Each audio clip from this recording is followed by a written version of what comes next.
হয় সেখানকার পারমিট এখান থেকে বানাতে হয়।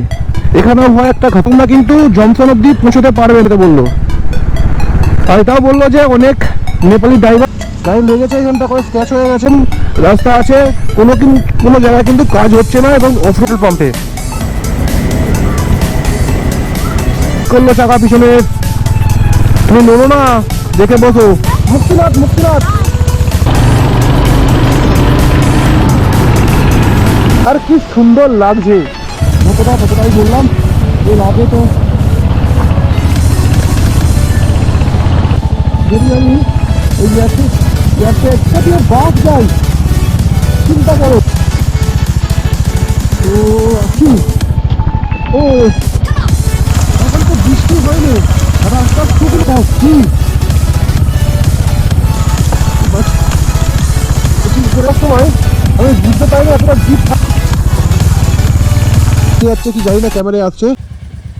সেটের নিচে গাড়িটা রাখা ছিল কালকে রাতে। তো এই যে আমার গাড়িটা কোল্ড স্টার্ট দিয়েছি আমি। গলার অবস্থা খুবই খারাপ, কারণ তোমরা জানো তো কালকে এত ঠান্ডা লেগেছে আমার, মানে সকালে কথা বলতে পারছিলাম না, তাই আজকে বেড়াতে লেট হয়ে গেল। Good morning from Pokhara. আজকে আমরা যাব লোয়ার মাসাং মুক্তিনাথের দিকে। তো আমরা অ্যাকচুয়ালি যাবো আজকে জমসন, ঠিক আছে? মুক্তিনাথ কালকে যাব। তো লাস্ট নাইটে আমরা পোখরা এতে পৌঁছেছিলাম, তোমরা লাস্ট ব্লগ যারা দেখেছো তোমরা জানো। তো লাস্ট নাইটে আমরা যে লজটাই ছিলাম, সেই লজটা দেখাচ্ছি তোমাদের। এই যে পোখরা লেক সাইড এটা আছে, পিছনেই পোখরা লেক আছে, পিওয়া লেক আছে, ঠিক আছে? তো আমাদের গাড়িটা যেখানে রাখা ছিল, আমাদের গাড়ি মোটামুটি আজকের জন্য রেডি আছে। চেন লিউফ দুটোই হয়ে গেছে, লাগেজ বাঁধা হয়ে গেছে, পুরো রেডি। কোল্ড স্টারও সকালে দিয়ে দিয়েছিলাম। গাড়ির এই যে সেটটা আছে, এই সেটের নিচে গাড়িটা রাখা ছিল আমাদের, ঠিক আছে? কোনো প্রবলেম হয়নি, ঠিক আছে? দাদারা খুব ভালো, ঠিক আছে, খুব ভালো, হেল্পফুল। তোমরা আসলে এখানে থাকতে পারো। তো চলো বিদায়। তো আজকে আমরা পোখরা থেকে যাত্রা শুরু করলাম জমসনের দিকে। আজকেই আসল রাইড, আজকেই আমার যে আমি এত দূর বাইক নিয়ে এসেছি, আজকে আমার অগ্নি পরীক্ষা। আমি কিরম বাইক চালাই, কিরম রাইডিং করি, সেটাই দেখার। তো আমাদের আগে এনটিবি নেপাল ট্যুরিজম বোর্ডের কাছে পারমিট করাতে হবে অন্নপূর্ণা কনজারভেশনের জন্য। গুগলে ম্যাপ চলছে। তো তার আগে আমরা একটুখানি ফিওয়া লেকের সামনে যাব। কালকে রাত্রে যখন পৌঁছেছিলাম তখন অন্ধকার ছিল। তো এই হচ্ছে ফিওয়া লেক, এখানে বোটিং হচ্ছে, এখানে বোটিংয়ের টিকিট কাটা যায়, তাই না? ফিওয়া লেকটা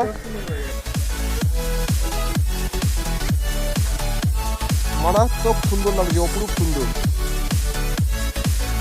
পোখরাকে কেন যে ক্যাপিটাল অফ অ্যাডভেঞ্চার বলে নেপালের, সেটা এখানে না আসলে বোঝা যাবে না। তোমরা যারা বোট রাইডিং করবে ওখান থেকে টিকিট কাটতে হবে, টিকিট কেটে ওই বোর্ডে ওখান থেকে উঠতে হবে। তো এই পোখরা লেক তোমরা ঘুরতে পারো। তো আমরা ফিওয়া লেকের কিছু ছবি আর ভিডিও তুলে এগাচ্ছি এনটিবি নেপাল ট্যুরিজম বোর্ডের দিকে, কারণ ওখানে ওই অফিসের থেকে আমাদের অন্নপূর্ণা কনজারভেশনের পারমিট বানাতে হবে। আর সত্যি কথা বলছি, আমার গলার অবস্থা খুবই খারাপ, খুব খারাপ গলার অবস্থা। ঠান্ডা লেগে এমন হয়েছে, বাট আজকে এমন কিছু পড়েছি আমি যে আর ঠান্ডা ঢোকার কোনো প্রশ্ন আসে না। আজকে আমরা যে রুটটা নিয়ে জমসন পৌঁছাবো সেটা হলো, প্রথম যাব আমরা এখান থেকে ঘাতাচক হয়ে যাব হচ্ছে বাগলুং থেকে যাব হচ্ছে বেনি হয়ে যাব হচ্ছে ততপানি থেকে লেটে হয়ে যাব জমসনে। টোটাল 150 কিলোমিটার রাস্তা লাগবে। গুগলে দেখাচ্ছে 4 থেকে 5 ঘন্টা। নেপাল ট্যুরিজম বোর্ড অফিসের সামনে পুরো চলে এসেছি। এবারে আমাদের এখান থেকে পারমিট বানাতে হবে।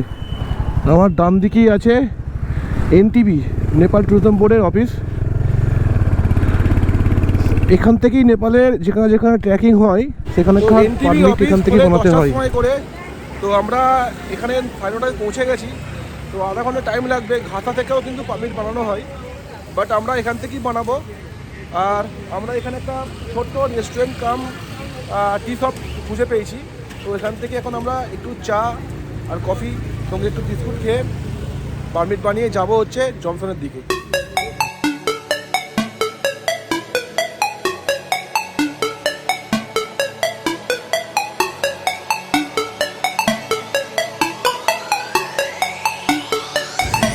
আমরা এখানে বসে এখন চা খাচ্ছি, টাইম কাটাচ্ছি। বাট একটা কথা বলতে হয়, নেপালের লোকেরা না প্রচুর হেল্পফুল। আমি পরশু দিনে ছিলাম বীরগঞ্জে যে হোটেলে ছিলাম সেই হোটেল ভাড়া তো খুব ভালো ছিল। আর কালকে ছিলাম পোখরা যে হোটেলটা ছিলাম সেখানে যে লোকগুলো ছিল তারা প্রচুর কিন্তু সকালে হেল্প করেছে, ইভেন কালকে রাতে প্রচুর হেল্প করেছে আমাদেরকে। তো চলো চায়ের টেস্ট নিই। চায়ের টেস্ট নেওয়ার পরে আমাদের চা খাওয়া কমপ্লিট হয়ে যাওয়ার পরে আমরা বানাতে যাবো হচ্ছে পারমিট অন্নপূর্ণা কনজারভেশনের জন্য। একটা কথা বলতে হবে, আমি লাস্ট দুদিন নেপালে ছিলাম, যেখানে চা খাচ্ছিলাম ঠিকঠাক আমাদের কলকাতার মতন চায়ের টেস্ট পাচ্ছিলাম না। বাট এইখানে যেখানে আসি আমি এখন, যে চাটা করে দিয়েছে পুরো অ্যাকুরেট আমাদের কলকাতার চায়ের মতন টেস্ট, পুরো অ্যাকুরেট। তো ফাইনালি আমরা এই যে নেপাল ট্যুরিজম বোর্ড এনটিভির অফিস থেকে মুক্তিনাথের পারমিট অন্নপূর্ণা কনজারভেশন এরিয়া প্রজেক্টের যে পারমিট হয় আমাদের পারমিটটা ফাইনালি বানিয়ে নিলাম। দুটো পারমিট আমার মিসেসের নামে। তো 2000 টাকা নেপালি মানি এটা পারমিট 2000 টাকা। এখানে ডেট দেওয়া আছে, date of issue just Aadhaar card 12-17 Aadhaar card দেখলো, ঠিক আছে। গাড়ির কোনো ডকুমেন্টস চেক হলো না। সবাই বলে গাড়ির ডকুমেন্টস লাগে এখানে, বাট গাড়ির কোনো কিছু পেপার লাগলো না, জাস্ট আধার কার্ডের নাম্বারটা দিতে হলো। আর কিছু একদম নর্মাল নাম, অ্যাড্রেস, এখানকার যদি ফোন নাম্বার থাকে সেই ফোন নাম্বার, ঠিক আছে, কোথায় যাচ্ছি নর্মালি, তেমন কিছু ব্যাপার না, সেটা ফিল করে দিলাম। মোটামুটি 15 মিনিটের মধ্যে আমার এই পারমিট হাতে পেয়ে গেছি, ঠিক আছে। তো চলো এখন বেরাবো হচ্ছে আমরা। এবারে বোঝা যাবে কিরম ড্রাইভ করি আমি গাড়ি। আমার বাইক নিয়ে এবারে আমার আসল পরীক্ষা, ঠিক আছে। যাবো আমরা লয়ার মাস্তাঙে, ঠিক আছে। তো ভয়ানক অফরোড আছে, চলো যাওয়া যাক আগের দিকে। এখন ঘড়িতে 10:30 বাজে, 10:30 বেজে গেছে। চলো এখান থেকে মোটামুটি 5.5-6 ঘন্টা লাগবে। গুগল ম্যাপে কম টাইম দেখাচ্ছে, বাট এখানকার যেখান থেকে চা খেলাম সেখানে বললো 6 ঘন্টা মিনিমাম লাগবে, ঠিক আছে, কারণ রাস্তা প্রচণ্ড খারাপ। তো চলো আগে তো আমাদের কথা হচ্ছে। মুক্তিনাথের জন্য বাইকের পারমিট বানানো হয়ে গেছে। ওখানে একটা ইউপির একটা দাদার সঙ্গে দেখা হয়েছিল। তো উনি বললেন যে আজকে তোমরা কিন্তু লেট হয়ে গেছো, এত লাগেজ নিয়ে তোমরা কিন্তু জংশন অবধি পৌঁছাতে পারবে না। তো হয় বেনি নাহলে লেটে যেখানে একটা জায়গাতে হলেও স্টে করে যেও, ওখানে হোটেলে গিয়ে লাগেজ খুলে যা জিনিস লাগবে সেটা নিয়ে, একটা ব্যাগে করে হালকা ফুলকা জিনিস নিয়ে মুক্তিনাথে যেতে বললো। আর এটাও বললো যে অনেক নেপালি ড্রাইভার তোমাদেরকে বলবে হ্যাঁ রাস্তা ঠিক আছে চলে যেতে পারবে, কোনো প্রবলেম নেই, তাদের কথা কিন্তু ভুল করেও শুনবে না। সামনেটা কি সুন্দর লাগছে না,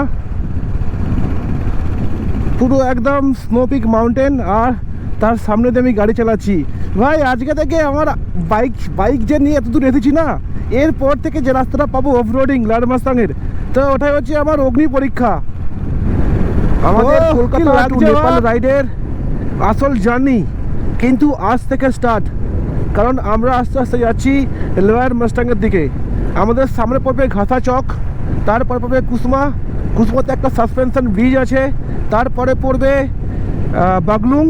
বাগলুং থেকে তারপর তো আমরা ফাইনালি পোখরাকে বিদায় জানিয়ে পাহাড়ের আঁকাবাঁকা উঁচু পথ দিয়ে অনেকটাই উপরে উঠে আসলাম।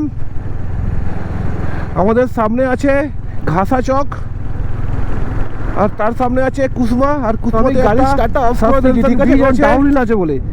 আর কিছুদিন হলো 5-6 কিলোমিটার আমি এরমভাবেই আসছি, ঠিক আছে, ক্লাস একদম ইউজ করছি না, হাতে ব্রেকটা অল্প ইউজ করছি, নিচের দিকে নামছি, আর সব লোক আমার দিকে দেখছে, ঠিক আছে। আর খুবই ডাউনহিল, মারাত্মক ডাউনহিল। গাড়ি কোনো কিছুই করছি না, জাস্ট হাতে একটু ব্রেক ইউজ করছি, ব্যাস।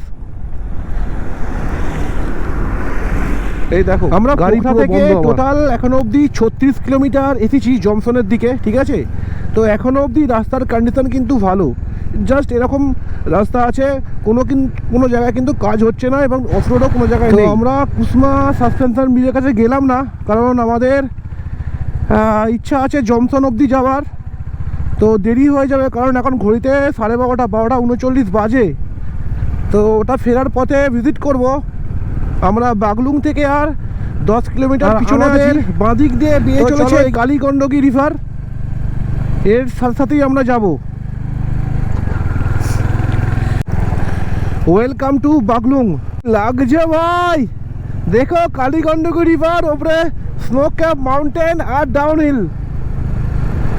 ভাই এত দূরে আসা যে কষ্ট পুরোটাই সার্থক, সব ধুয়ে মুছে শূন্য হয়ে গেল। আরো আগে জানি না, আরো আগে আরো ভালো ভালো আমার বাদিকে ল্যান্ডস্লাইড হয়ে এই রাস্তাটা পুরো নেমে গেছিল, এখন রাস্তার কাজ চলছে।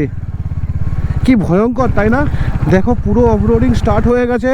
ও রাস্তা প্রায় নেই বললেই ও ভাই চল, ভাই চল চল চল চলো। আবার টারব্যাক রাস্তা। ফাইনালি আমরা বেনি বাজার চলো এগিয়ে যাই, পৌঁছালাম, মানে বেনি ঢুকলাম।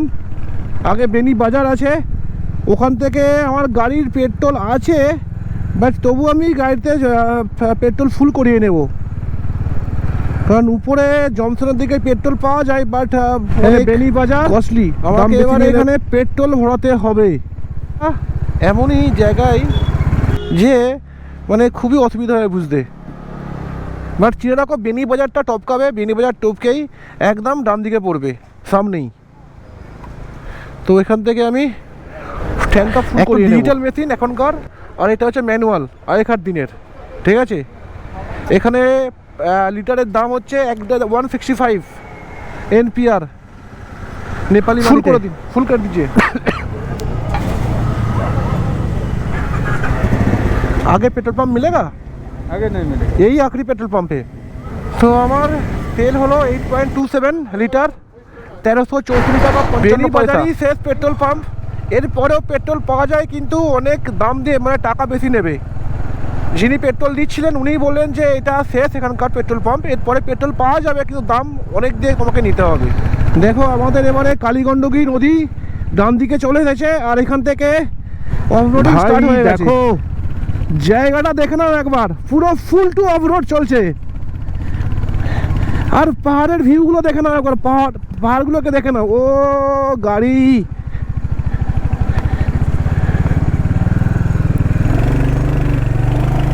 গাড়ি যখন নামিয়ে ফেলেছি তখন তুলতে আমাকেই হবে। চলো 2 নম্বর গিয়ার দিলাম আর উঠছি।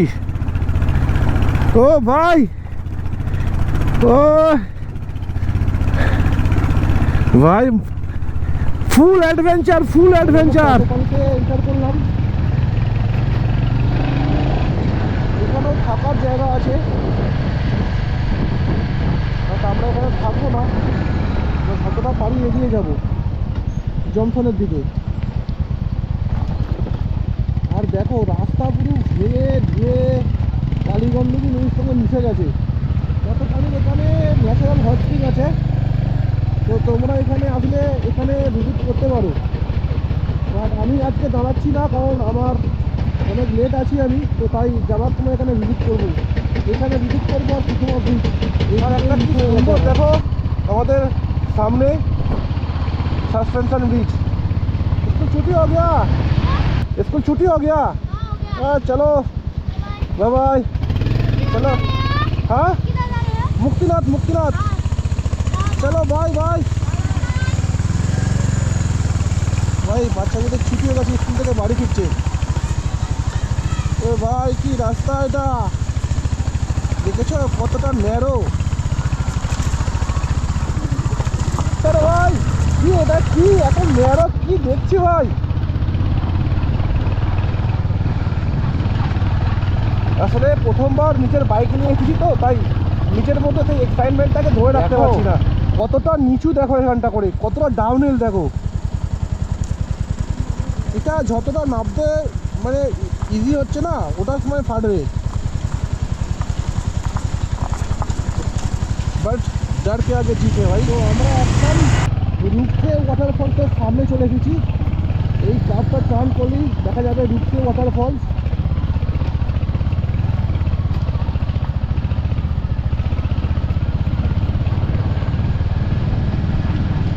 প্রচুর লোক আছে ভাই নিচে। আর এই দেখো এটা 300 মিটার লম্বা রুপসে ওয়াটারফল। কি লাগছে তাই না? রুপসে ওয়াটারফল 300 মিটার এর লেন্থ, ঠিক আছে। আর এর জল নিচে গিয়ে কালীগণ্ডকী নদীর সাথে। আর চারদিকে এরকম মাউন্টেন, মানে পাহাড়, পুরো ন্যাড়া পাহাড়, সূর্যের আলো পড়ে আছে উপরে। আর কি সুন্দর লাগছে। ওয়াটারফলটার কাছে এসেছি, আর এখানটা করে দাঁড়ালে না গায়ে জল পড়ছে, এখানটা করে দাঁড়ালে গায়ে জল আসছে।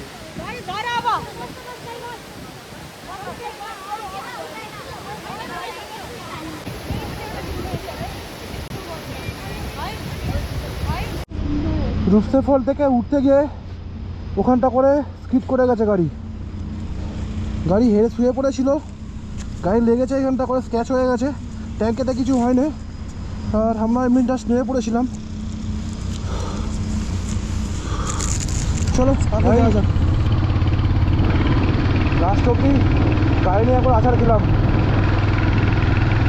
উঠতাম না, ওখানে এত বালি মাটি জমে আছে না, গাড়ি স্কিড করে গেছে। আর সামনে একটা সুমো ছিল, সে স্লো করে নিয়েছে, তার জন্য আমি পেস পাইনি গাড়িটাকে টানার জন্য। পেস পেলে আমি ট্রেনে উঠে করতাম উপরে।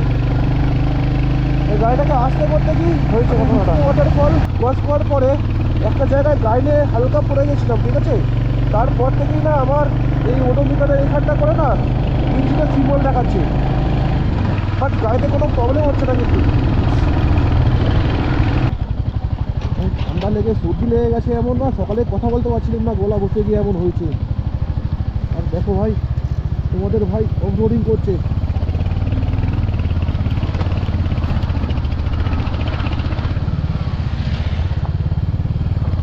এই স্ট্রিটটাই খারাপ আছে বললো, মানে এইটুখানি রাস্তায় খারাপ আছে বললো আগে।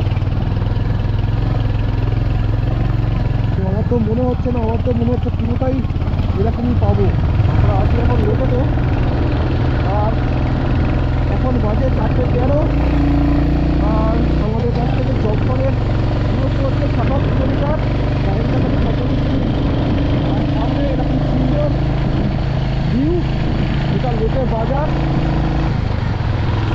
এখানে হসপিটাল, লোকের হসপিটাল, সেদিকে থাকার জায়গাও আছে। আর এখন আমরা এখানে থাকতে দেখো কতটা স্ট্রিট এখানে।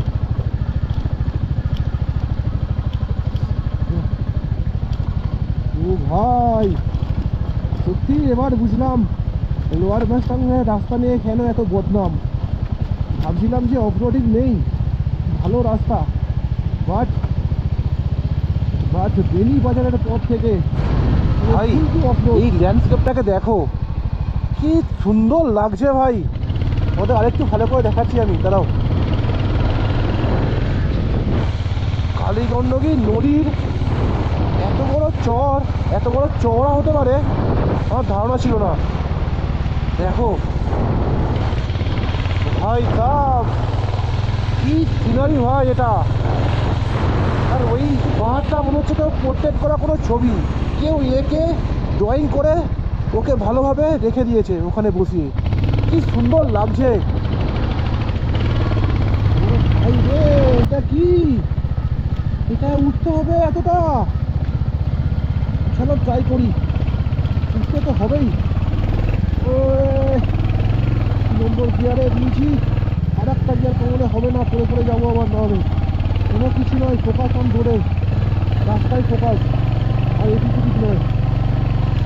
আমার বাঁ দিক দিয়ে এসে গেলেও সেখানে বালি আছে, চাকা স্কিপ করছে। আর ডান দিক দিয়ে যেতে একদমই ভয় পাচ্ছে, কারণ অনেকটা নিচু খাই আছে।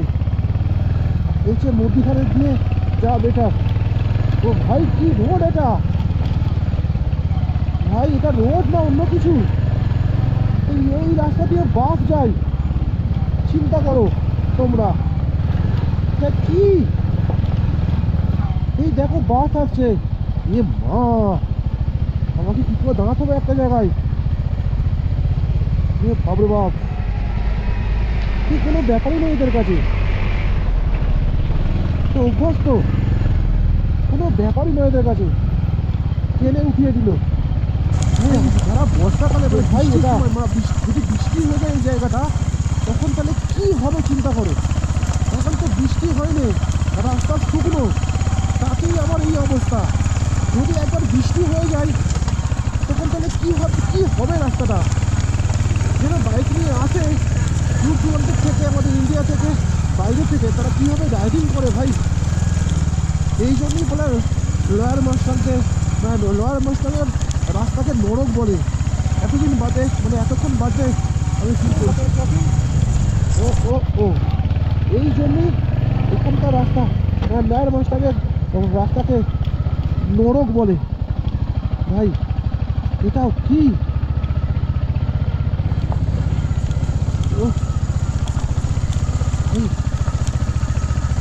ফাটছে। ভাবছিলাম যে ব্রেক মারবো না, বাট চেকিং করে করি গাড়ি নামাচ্ছি, এতে ইঞ্জিন ব্রেকের কোনো কাজ হচ্ছে না ভাই।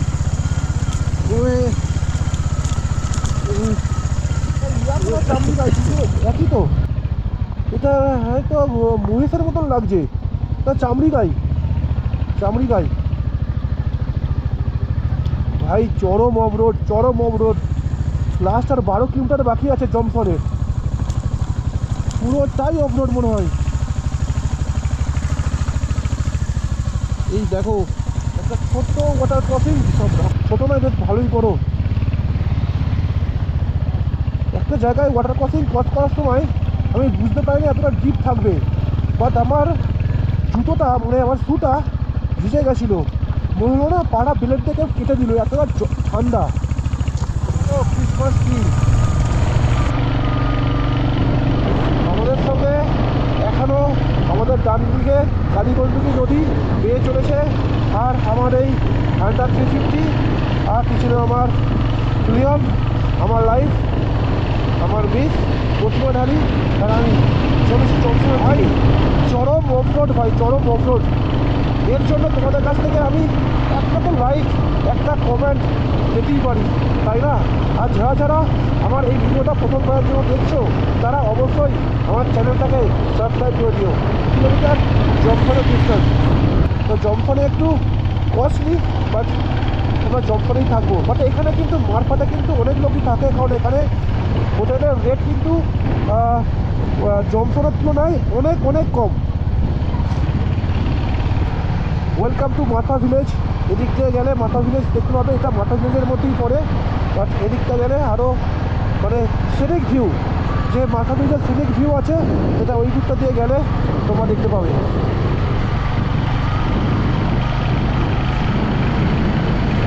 তো আমাদের লোয়ার মাস্টারের মুক্তিনাথের পথ, ওটা কি ওই জিনিসটা দেখো ভাই, মারফা ভিলেজটা কি সুন্দর লাগছে দেখো, আর ওইখানে লেখা আছে মারফা, কি সুন্দর লাগছে মারফা ভিলেজের। চারিদিকে আপেল গাছ, কিন্তু আপেল গাছের পাতা নেই, জাস্ট শুকনো। ভাই দেখো পাহাড়ের স্ট্রাকচারটা দেখো,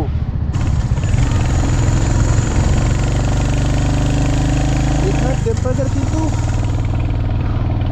যাই না, দেখতে হবে কত, বাট আমার তো মনে হচ্ছে 2-3 হবে, যা ফিল হচ্ছে আমার, আরও কম হতে পারে।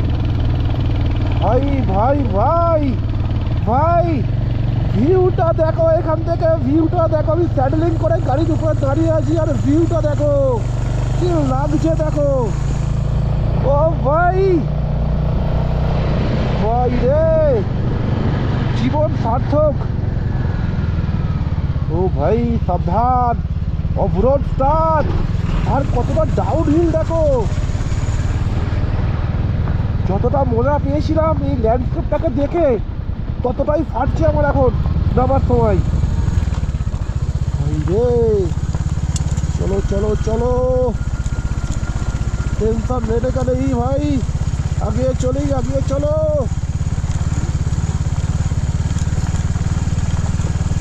আমার নিচের পিছন থেকে বলছে, তুমি কেন যাচ্ছ, তুমি তো আজকে মারফাতেই থেকে যেতে পারতে। মারফা এখান থেকে মারফা ক্রস করে চলে আসলাম, জমফন এখান থেকে আর 7 মিনিট দেখাচ্ছে, তো জমফনেই স্টে করবো। ভাই রে, এটা কি হচ্ছে আমাদের সাথে। আর এই সুন্দর ল্যান্ডস্কেপটাকে দেখো তোমরা, কি ভিউ ভাই, কি সিনিক লাগছে ভাই। সত্যি ফুল অ্যাডভেঞ্চার আমার এই আরি হান্টার, আমার মিস ওয়াইফ প্রতিভা আর আমি ভাই full to enjoy, full to adventure. আমার ডান দিকে এই যে রেঞ্জটা আছে দেখা যাচ্ছে, এই পিকটা অন্নপূর্ণার কোনো একটা পিক হতে পারে বা রেঞ্জ হতে পারে, সরি অন্নপূর্ণার কোনো রেঞ্জ হতে পারে, বাট আমি শিওর নই, না জেনে মন্তব্য করা ঠিকও নয়। এমনিতে অনেক ভুলভাল কথা বলছি আমি এই ব্লগে, আগে জানবো তারপরে তোমাদের ঠিকঠাক সরি আমরা ইনফরমেশন দেবো। গতকাল যখন সরি আমরা গতকাল যখন পোখরা আসছিলাম তখন এরকম দূর থেকে স্নো কভার্ড বা স্নো পিক মাউন্টেন দেখতে পাচ্ছিলাম, বাট এখন পুরো নাগালের মধ্যে এই স্নো পিক মাউন্টেনগুলো দেখতে পাচ্ছি। আর ওখানে একটা ছোট্ট ভিলেজ, কি সুন্দর লাগছে দূর থেকে, হয়তো ক্যামেরা ঠিকঠাক বোঝা যাচ্ছে না, বাট ভাই নিজের চোখকে বিশ্বাস করাতে পারছি না আমি যে এরকমও দৃশ্য আমি দেখতে পারি। এখানে না আসলে কেউ কখনো এই দৃশ্যটা ফিল করতে পারবে না।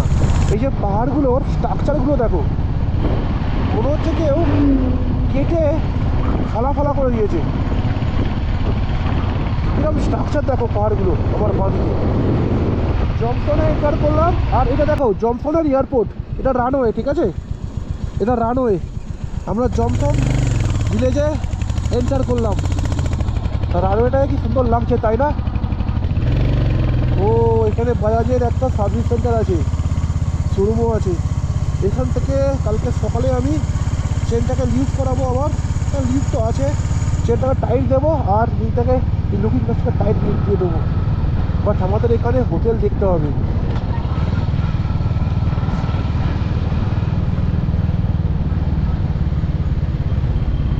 জমসম কিন্তু খুবই কস্টলি, আর মুক্তিতে যাবো না, কারণ রাস্তার যে বিউটি সেটা আর এখন দেখতে পাবো না, কারণ এখন সন্ধে হয়ে যাচ্ছে। কালকে মর্নিংয়ে আমরা মুক্তিনাথের টেম্পল দর্শন করব।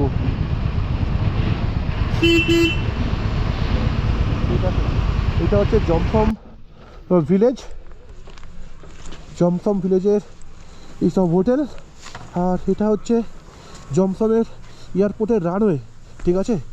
আর ওই দূরে হালকা করে বোঝা যাচ্ছে, কি জানি না ক্যামেরায় আসছে, আমরা জমসম বলে লেখা আছে। আর এই হোটেল মুক্তিনাথে আমরা আজকে স্টে করব। আমাদের গাড়ি এখানে পার্কিং করতে হবে বললো, তো উপরে সেট নেই, এটা গাড়ির লাগেজ খুলতে হবে, লাগেজ আছে। আর তোমাদের আগে লাগেজটা খুলে নিই, দেন তোমাদের ঢুকে দেখাচ্ছি। এটা ভিনটেজ টাইপের হোটেল, হোটেল মুক্তিনাথ অ্যান্ড থাকারি ভাঞ্চা ঘর। নিচুটা ঠিক এরকম, আর স্ট্রাকচারটা দেখো। আর আমাদের যে রুমটা, সেই রুমটা তোমাদের দেখাই, দেখো এখানে একটা বেড, সিঙ্গেল বেড, এখানে দুজন শোয়া যায় মোটামুটি হবে, ডবল বেড। উপরে এরকম, এখানে তো পাখা লাগবে না, এখন মাইনাস টেম্পারেচার চলছে, -1। আর এটা হচ্ছে ওয়াশরুম, ঠিকঠাক আছে, 1500 টাকা নিল। মানে এই হোটেলটার মেন ইস্যু হচ্ছে যে সকালে গিজারের কোনো কাজ, মানে গিজার চলবে না, ঠান্ডা জল আসবে না, কারণ এখানে মাইনাস টেম্পারেচার থাকে, তার জন্য জল বরফ হয়ে যায়। তো তার জন্য আমাদেরকে বললো সকালে গিজার চলবে না। আর আমার আজকের এই ভিডিওটা এখনই পাবে, ভালো লেগে থাকলে তোমরা অবশ্যই লাইক, শেয়ার, কমেন্ট আর সাবস্ক্রাইব করে দিও, ঠিক আছে। চলো বাই, দেখা হচ্ছে কালকে মুক্তিনাথ যাবার পথে।